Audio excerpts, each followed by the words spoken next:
dulu kan masih lagi boomingnya tes IQ ya. Iya, iya. Itu yang paling rendah itu IQ saya. Oh iya? Dibandingkan yang lain.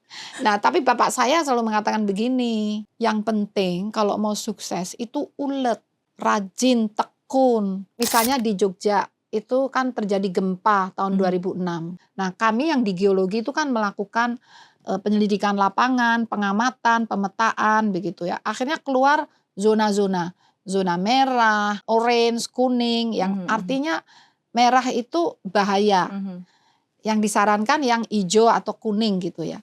Kami juga diingatkan, itu kalau ibu keluarkan peta, itu nanti harga tanah bisa berubah. Waktu kami mengalami gempa bumi di Jogja itu sampai anak saya tuh pernah, waktu itu masih SD, "Mah, kita pindah ke negara lain aja gitu ya, karena takut." Sama aja Dek, di Jepang juga banyak gempa, mau di mana ada, di Australia juga ada, sama aja di bumi ini. Sebelum ada tsunami Aceh itu, istilah tsunami itu banyak orang nggak ngerti kan? Betul, Bu. Iya, nggak tahu. Iya, itu Lempeng-lempeng iya, tektonik, betul. nggak ada. Ferial Bajai Bajuri, itu Ibu Oneng aja jelaskan lempeng-lempeng tektonik gitu. Jadi waktu peristiwa tsunami Aceh, kami belum memiliki peringatan dini. Sistemnya aja juga nggak ada.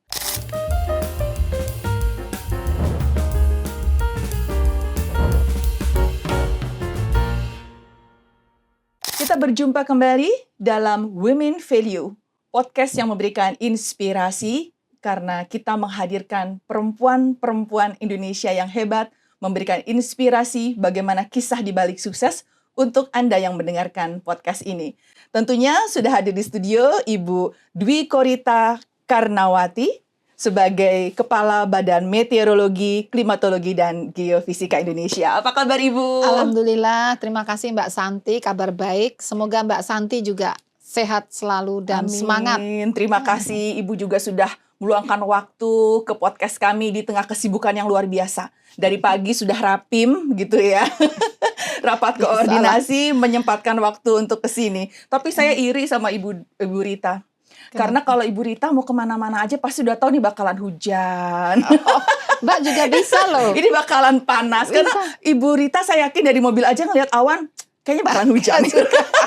Semua orang bisa. Ini kalau bakalan badai, benar nggak sih Bu? Enggak juga. Tapi poinnya adalah siapapun bisa seperti itu, asal install aplikasi Info BMKG di mobile phone kita. Bisa lihat di situ kita mau kemana, sampai ke tidak hanya provinsi, kota, kabupaten, sampai ke kecamatan. Itu kita bisa tahu kecamatan, misalnya kecamatan Johar, kecamatan mana lagi, Kemayoran misalnya. Itu cuacanya bagaimana, kita akan tahu setiap jam itu seperti apa. Jadi catat ya, aplikasi Info BMKG. Info BMKG langsung diinstal di HP Anda. Ya, dari Play Store atau App Store. Baik, kita langsung ke pembicaraan kali ini, Ibu Rita. Bulan November ini tepat 7 tahun Ibu Rita mengomandai, mengepalai BMKG.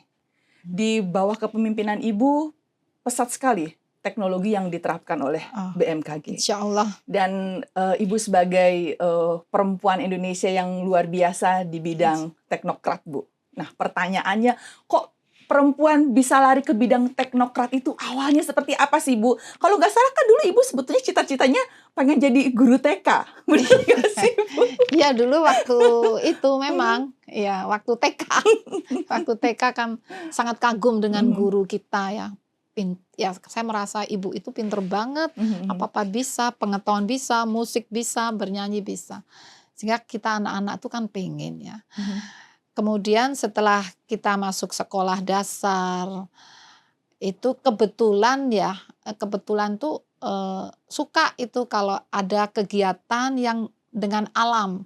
Jadi waktu itu kan kegiatan kepramukaan ya.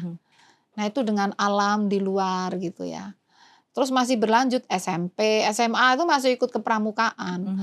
Namun di alam itu tidak hanya suka senang-senang gitu, tapi kita juga mengamati, diarahkan juga.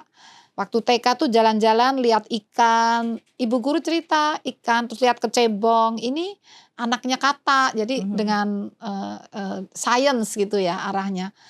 sampai ke SMA gitu ya. Mhm. Jadi kayaknya kok banyak hal-hal di alam sekitar itu sangat menarik dan mengasyikkan untuk dibahas, direnungkan, difikirkan, dan akhirnya waktu perguruan tinggi ya saya memutuskan untuk ke bidang geologi. Jadi cita-cita tuh bukan menjadi teknokrat, Mhm. tapi bagaimana bisa eh, menggunakan sains itu untuk kepentingan orang masyarakat, orang banyak gitu. Mhm. Itu cita-citanya. Perkara itu menjadi teknokrat dan sebagainya itu kan sebetulnya bagian dari untuk merealisasikan sains untuk kepentingan manusia, masyarakat Mhm. seperti itu. Tapi ketika kemudian Ibu, masuk ke bidang ilmu, tersebut Geologi Bu, ya. geologi tersebut Bu, eee, itu kan harus pinter, kemudian perjuangannya. Ya, ini yang Tapi salah. gimana tuh Bu? Enggak, saya merasa biasa aja ya. Mhm. Saudara saya lebih pinter dari saya. Mhm. Itu kalau bersaudara itu dulu kan masih lagi boomingnya tes IQ ya. Iya iya. Itu yang paling rendah itu IQ saya Oh ya? dibandingkan yang lain. Nah, tapi bapak saya selalu mengatakan begini, yang penting kalau mau sukses itu ulet, rajin, tekun. Dan karena itu kan saya jadi terdorong untuk itu ya. Jadi kuncinya tuh sebenarnya bukan di IQ atau pinter itu. Kalau pinter sih enggak, cuma mungkin ya dulu kalau adik saya, kakak saya masih main, saya udah cari buku, Mhm. aku baca, saya coba buat PR ini, tapi anak-anak lain masih main gitu loh. Mungkin waktu itu. Jadi bukan karena pinter tapi ulet ya. Jangan udah putus asa gitu. Itu Mhm. saya ingat sekali bapak saya bilang gitu. Bapak juga bilang, teman-temanku itu waktu mahasiswa, teman bapak itu banyak yang pinter-pinter, tapi akhirnya tidak berhasil lulus sarjana. Bukan karena nggak pinter, karena pinter itu namun ketekunannya yang kurang. Mmm. Iya Bapak iya. saya bilang, yang penting tekun, bilang gitu. Oke. Nah ini catatan buat, muda-mudi zaman now ya Bu. Iya iya, zaman now. Muda-mudi zaman now, generasi zaman now, jadi bahwa, IQ itu, memang tidak harus rata-rata tinggi, tetapi kuncinya itu adalah kecerdasan dan, ketekunan, sorry, Ketekunan ketekunan ya Bu ya, ketekunan, itu yang iya. penting. Nah tapi kalau Ibu melihat perkembangannya saat ini Bu, eee, anak-anak zaman now itu ketertarikan mereka ke bidang, geologi itu seperti apa Bu? Eee, ini kebetulan yang di lingkungan saya, yang jelas, Mhm. jumlah yang memasuki disiplin ilmu geologi di kampus Mhm. kami dan juga di kampus-kampus yang lain, itu kecenderungannya meningkat Mmm. dibandingkan zaman saya dulu. Zaman saya dulu itu satu angkatan hanya 60 orang. Sekarang satu angkatan itu 2 kali lipatnya. Oh, Bahkan oke. di perguruan tinggi yang lain bisa eee, lebih banyak lagi Mhm itu mhm. kecenderungannya gitu Mhm ya. mhm. Eee, ya semoga saja karena kami juga memandang ilmu itu juga sangat penting, tidak hanya untuk keselamatan manusia, tapi juga untuk kesejahteraan masyarakat. Jadi semoga saja masih tetap terus menjadi bagian yang digemari generasi muda. Mungkin karena sering ke lapangan ya, Iya iya. sering ke alam bebas gitu ya, Mhm. naik gunung, ke sungai-sungai. Mhm mhm. Anak-anak meskipun generasi now, meskipun sekarang banyak suka digital Iya ya, iya Bu, tapi gadget masih gadget minded gadget gitu ya ya. Bu ya? Heeh. Tapi kayaknya yang piknik ke alam bebas itu juga masih Mhm karena mhm. kan Instagram. Iya. Mereka kan ingin ngisi Yang Instagramnya. penting, Ada suasananya oke gitu oke, ya Bu ya. ya? Jadi ya Mhm. meskipun gadget tapi juga pengen ngisi Instagramnya Mhm gitu mhm kan ya mhm. harus ada variasi. Iya Masa iya. hanya gambar laptop itu kan Heeh heeh nggak heeh. seru. Mhm Ya, mhm. Instagram semakin suasananya aduh Semakin oke menantang, itu kan gitulah mereka ya. semakin Mhm mhm. energize Iya gitu iya ya. iya. Jadi Itu. view-nya harus oke ya Bu Ya, ya? nah itu mungkin kalau di Mhm. bidang ilmu kami itu Mhm. sering berkutat di view-view yang oke-oke dan Mhm, mhm. kadang-kadang menyeramkan juga Oke, jadi itu. alam itu penuh misteri ya, Bu?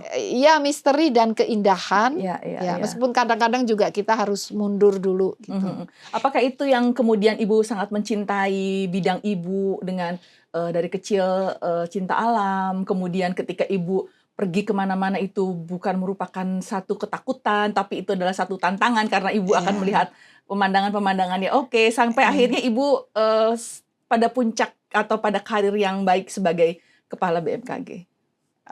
Ya memang yang jelas suka ada di alam bebas Mhm, begitu. Namun ya jangan suka-sukaan aja. Selain suka kan harus mengambil hikmah dan manfaatnya. mhm, Tidak hanya sekedar mendaki gunung ya, menikmati pemandangan, tapi juga melakukan observasi, mhm, mhm, pengamatan ya, harus kita amati dengan teliti, dengan tekun, karena dari hasil pengamatan itu lahirlah suatu perhitungan-perhitungan, dan dari hasil perhitungan mhm, itu lahirlah suatu informasi. Informasi inilah dan ilmu pengetahuan, pengembangan ilmu pengetahuan, dan inilah yang dibutuhkan oleh masyarakat untuk mhm, kepentingan keselamatan terutama dan juga kesejahteraan. mhm, Kesejahteraan misalnya bagaimana caranya agar kita bisa memanfaatkan sumber daya air untuk kepentingan pembangkit energi. Itu kan dari air menjadi energi, itu kan kesejahteraan. mhm, mhm. Tidak hanya berbicara tentang bencana, bencana juga air bisa menjadikan kesejahteraan tapi juga bisa menjadikan bencana. Tinggal bagaimana kita mengelola. Mhm, Nah, disitulah keindahannya, bagaimana memanfaatkan nikmat Allah ya. Allah kan selalu bukan Allah mengatakan, di dalam Al-Qur'an itu kan Iqra, baca, bacalah. iya, iya, iya, heeh, Bacalah itu artinya observe, mhm, mhm, amatilah, renungkanlah, mhm, analisislah ya, dan untuk kepentingan umat manusia mhm. dan lingkungannya. Tapi Bu, kalau kita bicara soal perempuan ya Bu, Hmm, apalagi Ibu, di bidang yang bukan mudah kalau menurut saya ya Bu ya, tantangan hmm, sebagai seorang perempuan. Apalagi Ibu di sini sebagai kepala BMKG. hmm. Istilahnya kalau kepala BMKG itu kan tahu Bu, perkiraan-perkiraan apa yang akan terjadi. Kalau misalnya ini dikemukakan, kita tahu lah Bu, menimbulkan kekhawatiran, Ya, gitu ya Bu ya. ya, Tetapi kalau ini tidak dikemukakan, juga kan dalam tanda kutip hmm, kita harus melakukan tindakan preventif. ya, Ibu mengetahui bukan saja untuk masyarakat luar, tapi hmm, Ibu sebagai seorang ibu dari anak-anak Ibu juga hmm, mungkin akan tahu dari kondisi alam Indonesia dan hmm, perkiraan apa yang terjadi. hmm. Nah, keberanian-keberanian mengungkapkan fakta seperti ini, tantangan-tantangan seperti ini bagaimana, Bu Rita? Ya itu sangat sangat challenging, sangat menantang ya. Karena awalnya pun kami responsnya juga tidak seperti yang kami harapkan. Bahkan pernah juga saat awal awal sekali Mhm, waktu mhm, itu, sebelum di BMKG pun ya. Dulu waktu saya masih mengajar ya, mengajar dan melakukan pengabdian pada masyarakat kan di mhm. UGM Di ya. UGM ya Bu, rektor Ada UGM ya Bu ya waktu itu? ya rektor Mhm. UGM, tapi ini jauh sebelum jadi rektor. Misalnya di Jogja itu kan terjadi gempa tahun Mhm, 2006. Nah, gempa bumi, dan kami ini di UGM kan juga melakukan aktivitas ya, kan ada Disaster Early Response Unit, mhm, DERU. Nah, kami yang di geologi itu kan melakukan penyelidikan lapangan, pengamatan, pemetaan begitu ya. Akhirnya keluar zona-zona, zona merah, zona orange, kuning, yang mhm, mhm, artinya merah itu bahaya. mhm, Yang disarankan yang hijau atau kuning gitu ya. Itu pun harus hati-hati. mhm. Karena waktu itu kami juga diingatkan, itu kalau Ibu keluarkan peta, itu nanti harga tanah bisa berubah, gitu ya. Jadi, Larinya ke komersil ya Bu ya? ya ada yang Iya, iya. komersil, tapi ada juga yang mereka yang sudah terlanjur di situ. Oke, baik. Jadi kan Mhm, ada aspek psikologis, ada mhm, aspek sosial. Kami ini banyak di bidang teknis ya. Jadi kadang-kadang hal yang dampak-dampak yang di luar kapasitas kami itu kadang-kadang tidak terlihat. Sehingga waktu itu menyadarkan kami, kita harus bekerja bersama yang memang ahli sosial. Sehingga waktu kami menyebarluaskan informasi, itu bersama dengan salah satu profesor psikologi di UGM waktu itu. Jadi kami selalu berdampingan dengan ahli psikologi yang saat ini juga menekuni tentang kebencanaan. Dan kadang-kadang juga dengan ahli filsafat, ahli sastra gitu. Jadi meskipun kami itu bekerja di bidang teknis, tapi tidak bisa mengabaikan disiplin ilmu yang lain. Jadi kami mendengarkan advice ini, bagaimana kami menjelaskan ke masyarakat di desa ya, dengan informasi yang bagi mereka mungkin itu terlalu tidak masuk akal gitu dan loh mengerikan ya. gitu ya. Iya. Maka kami yang bercerita itu beliau-beliau. Jadi kami memberikan input informasinya, lalu beliau-beliau yang bicara, yang ahli sosial itu. Jadi tahu bagaimana ini. Dan itu kan udah sejak tahun 2000, bahkan mungkin sebelum tahun 2000. Sehingga kami juga belajar dengan mereka. Disitulah kami menyusun strategi komunikasi. Seperti itu. Iya. Ya. Tapi ada nggak sih Bu rasa khawatir Ibu gitu loh bahwa apabila ini tidak tersampaikan melalui ilmu-ilmu yang tadi ini, masyarakat jadinya tidak aware. Kita kan pernah tahu Bu kejadian yang di Jakarta diprediksikan akan ada lempengan-lempengan yang berbahaya, kemudian ini menimbulkan kontroversi yang luar biasa. Ada kekhawatiran Ibu apabila memang ini tidak sampai dengan semestinya, ini membuat masyarakat menjadi lalai. Ya, itu kekhawatiran kami, justru itu. Jadi kami harus bermain dalam suatu batasan, jangan terlalu berlebihan, tapi juga jangan terlalu kurang. Mencari format yang pas inilah, di situ kami harus banyak berinteraksi dengan banyak pihak, dengan banyak disiplin ilmu itu. Pernah kami waktu itu belum menyampaikan ke masyarakat, baru membahas dalam suatu pertemuan ilmiah yang sebetulnya tertutup, tidak untuk publik. Tapi beritanya juga bocor juga ke publik. Akhirnya pernah kami juga, tim kami harus dipanggil di Polda, diperiksa dan sebagainya. Itu pernah waktu itu ya. Itu tuh awal, dan saya tidak tidak menganggap itu sesuatu yang negatif. Itu berarti kami masih harus belajar bagaimana cara menjaga agar informasi yang ada itu tidak menimbulkan hal-hal negatif.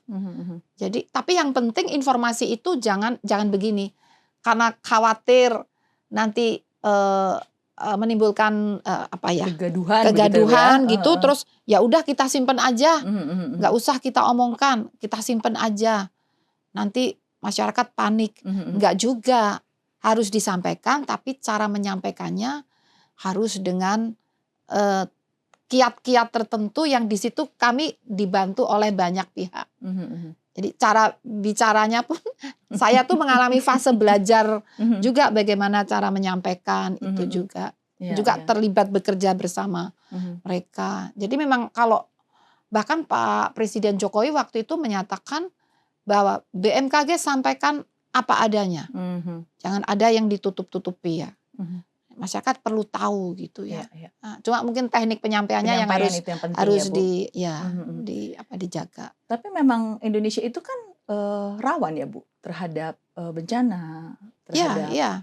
Itu fakta dan data. Berbagai jenis bencana, mulai dari bencana ini tektonik ya. Tektonik itu terkait gempa bumi, tsunami, kemudian vulkanik, erupsi gunung api, kemudian juga bencana terkait dengan cuaca, iklim, ada hidrometeorologi, belum lagi bencana ikutannya, dampak ikutannya itu kan juga menjadikan bencana. Kalau itu memang, dan saya lihat makin hari kita mengakui, kita nggak mengingkari, makin bahkan anak-anak sekolah aja juga tahu sudah menjadikan pengetahuan yang umum bahwa kita ini ada yang mengatakan laboratorium bencana, ada yang mengatakan supermarket bencana. Kalau saya lebih tepat itu laboratorium bencana ya. Kayak kalau supermarket kayaknya sel bencana jualan banget bencana Bu. ya. Tapi maksudnya kan beragam, komplit gitu. Berarti Memang. kalau gitu kecerdasan masyarakat juga sudah mulai membaik atau seperti apa Bu untuk mengetahui mitigasi? Kalau kita bandingkan dengan tahun awal 2000, sebelum ada tsunami Aceh, dengan saat ini relatif lebih aware ya. Sebelum ada tsunami Aceh itu istilah tsunami itu banyak orang nggak ngerti kan? Betul Bu. Iya nggak tahu. Iya, itu Lempeng-lempeng tektonik betul. nggak ada. Bayangnya lempeng itu yang kayak kerupuk gitu ya, itu ya lempeng. Tapi lempeng tektonik, saya ingat waktu itu ada itu loh serial Bajai Bajuri. Iya. Itu Ibu Oneng aja jelaskan lempeng-lempeng tektonik gitu. Itu tahun berapa ya? Ya sekitar Bajai Bajuri itu ada yang nonton nggak? Mungkin ini masih mudah-mudahan nggak ngerti lah. Kan legendaris banget, legend banget itu.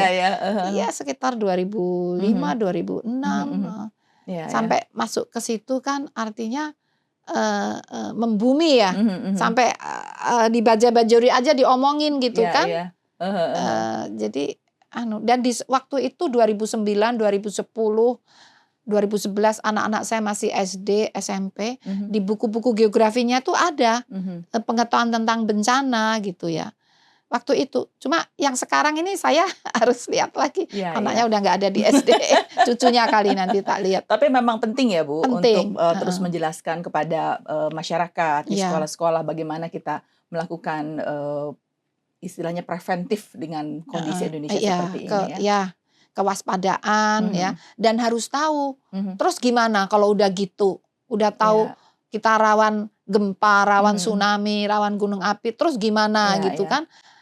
Waktu kami mengalami gempa bumi di Jogja itu sampai anak saya tuh pernah waktu itu masih SD, "Mah, kita pindah ke negara lain aja gitu ya karena takut sama aja Dek, di Jepang juga banyak gempa, mau di mana udah di Australia juga ada, sama aja di bumi ini." Akhirnya ya lama-lama bisa ikuti itu. Tapi BMKG pun mengikuti teknologi kan Bu, agar tidak khawatiran itu ada di anak-anak sekarang juga. Aduh kita pindah deh, negara kita aman nggak dari bencana. Teknologi di BMKG kan sudah semakin canggih ya Bu. Alhamdulillah ya dibandingkan zaman tsunami Aceh. Jadi waktu peristiwa tsunami Aceh, kami belum memiliki peringatan dini. Di BMKG nggak ada peringatan dini tsunami gitu, nggak ada. Sistemnya aja juga nggak ada. Alat-alat deteksi dini yang untuk tsunami, ini karena tsunami megatrust ya Aceh itu, tsunaminya karena gempa megatrust, jadi deteksi dininya kan dengan memonitor guncangan gempa tadi. Alat untuk memonitor guncangan gempa atau seismograf, itu jumlahnya masih sedikit, baru sekitar 20 bayang seluruh Indonesia. Waktu itu saya mendapat laporan dari dengan tim Indonesia kami yang luasnya seperti ini dan rawannya seperti itu hanya punya 20 pada saat waktu itu. Sekarang? Dan masih itu manual kayak drum itu ada tintanya gitu. Kadang tintanya pakai kering segala gitu ya. Jadi nggak jelas kalau tintanya kering gitu ya Bu. Nah sekarang ini hampir 600. Hampir luar 600 biasa lonjakannya ya Bu ya, penambahannya ya. Belum lagi alat-alat yang lain, intensity meter juga udah ratusan. Skalanya sekarang ratus lah ya. Kalau dulu puluh aja puluh yang sedikit. Ya, seperti itu. Juga sistemnya itu sudah menggunakan digital real time dan itu networks ya. Baik networks yang sifatnya nasional, juga networks regional dan networks global. Dengan satelit, dengan AI, big data, dengan ya tadi artificial intelligence, big data, kemudian juga sistem komunikasinya itu tidak hanya tunggal dengan GSM atau dengan fiber optik, tidak hanya itu tapi juga di backup dengan satelit. Kadang untuk satu alat itu ada 4 sistem backup. Karena kalau satu gagal karena gempa putus gitu, sistem yang berikutnya, gagal lagi sistem yang berikutnya. Jadi Oh, harus jadi udah multiple backup ya seperti ya. itu. Data ya, waktu kemarin ribut data center di Down. sana down gitu ya, terus ada data hilang. Alhamdulillah tempat kami itu Aman, udah Bu? terbiasa backup ya, ya Oke. meskipun ikut sana tapi kan udah punya Punya backup. backup. Jadinya aman ya, Bu, ya? Ya, alhamdulillah ya. Jadi Ya. memang ada sebagian, jadi kami menggunakan cloud juga di Mhm. data center, tapi juga ada backup di Mhm. tempat lain. Iya. Sebetulnya potensi kejadian gempa dan tsunami Palu itu sudah diperkirakan oleh beberapa ilmuwan di bidang geologi. Di tahun 2000, kalau nggak salah 2009 ya, sampai 2014.